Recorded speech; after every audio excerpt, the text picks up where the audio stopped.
Di sebuah desa nelayan di pesisir selatan Jawa, hiduplah seorang pemuda bernama Jaka Wirya. Ia adalah anak sulung dari seorang nelayan tangguh bernama Pak Ranu. Ayahnya terkenal sebagai pelaut ulung yang tak pernah pulang dengan tangan kosong. Namun, Jaka berbeda. Ia enggan bekerja keras seperti ayahnya. Setiap pagi, ketika para nelayan sudah berangkat ke laut, Jaka justru masih tidur lelap di rumah. Ia lebih senang menghabiskan waktu di warung kopi, bermain kartu, atau menghamburkan uang hasil kerja ayahnya untuk hal-hal yang tak berguna. Hidup ini harus dinikmati. Untuk apa capek-capek ke laut? Seringkali ia berkata begitu pada teman-temannya. Suatu hari, badai besar menerjang desa. Ombak ganas menghantam perahu-perahu nelayan yang sedang melaut. Para istri nelayan menangis cemas di tepi pantai, berharap suami mereka kembali dengan selamat. Namun, Pak Ranu tak pernah kembali. Kapal yang ia gunakan ditemukan pecah berkeping-keping, terapung di tengah laut. Para warga percaya bahwa Pak Ranu telah menjadi korban laut yang ganas. Ibu Jaka jatuh sakit karena kesedihan mendalam. Adik-adiknya mulai kelaparan karena tak ada lagi yang mencari nafkah. Namun, Jaka tetap seperti biasa tidak peduli dan tak berusaha mencari cara untuk membantu keluarganya. Suatu malam, ketika ia duduk termenung di tepi pantai, seorang lelaki tua bernama Mbah Suryo menghampirinya. Get, nak. Jika kau ingin kaya tanpa harus bekerja keras, pergilah ke laut. Carilah batu hitam di dasar laut. Konon batu itu bisa membuat siapapun menjadi kaya raya. Jaka yang tamak pun tergoda. Ia berpikir, jika bisa menemukan batu itu, ia tak perlu bekerja keras lagi. Perjalanan ke laut dan batu hitam misterius. Dengan perahu peninggalan ayahnya, Jaka berlayar seorang diri ke tengah lautan.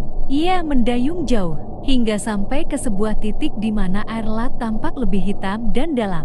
Ketika menyelam, matanya menangkap sebuah benda berkilauan di dasar laut batu hitam yang disebutkan Mbah Suryo. Dengan penuh semangat, ia mengambil batu itu dan membawanya naik ke perahu.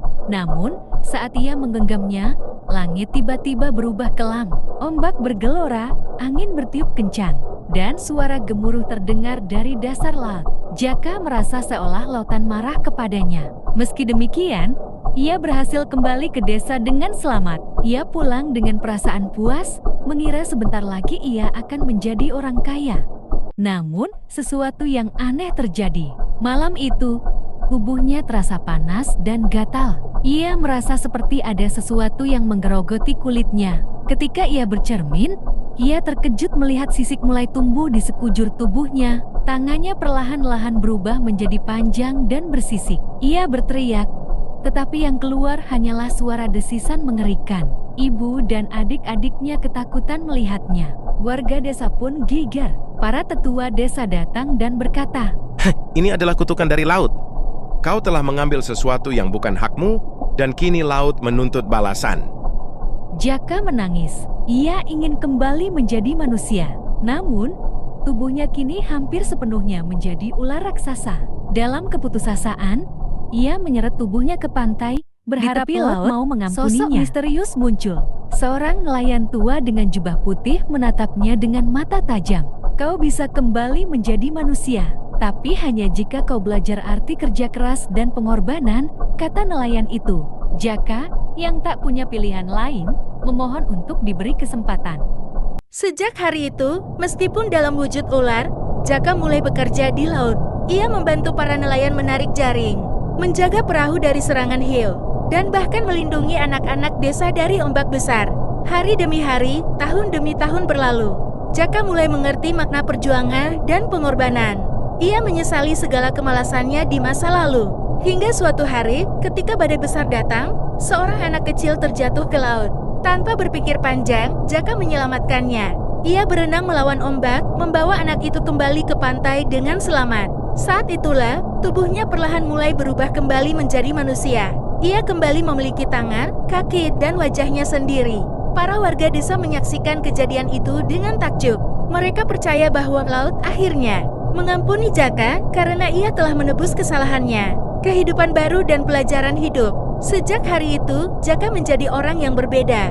Ia bangun pagi untuk melaut, bekerja keras seperti ayahnya dulu. Ia tak lagi malas atau tamak. Bahkan, Ia menjadi salah satu nelayan terbaik di desa itu. Orang-orang di desanya selalu mengingat kisahnya sebagai pelajaran bagi generasi muda. Mereka percaya bahwa laut hanya memberi berkah kepada mereka yang menghormatinya, bukan kepada mereka yang hanya ingin mengambil tanpa memberi. Dan setiap kali ada pemuda malas yang enggan bekerja keras, para tetua desa akan berkata, Nah, jangan sampai engkau seperti Jaka dulu. Pulang dari laut berubah jadi ular. Pesan moral: 1. Keserakahan hanya akan membawa kehancuran. 2. Laut dan alam harus dihormati, bukan dieksploitasi.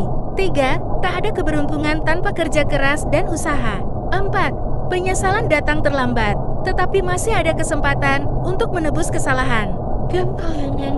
Semoga cerita ini memberikan inspirasi dan pelajaran berharga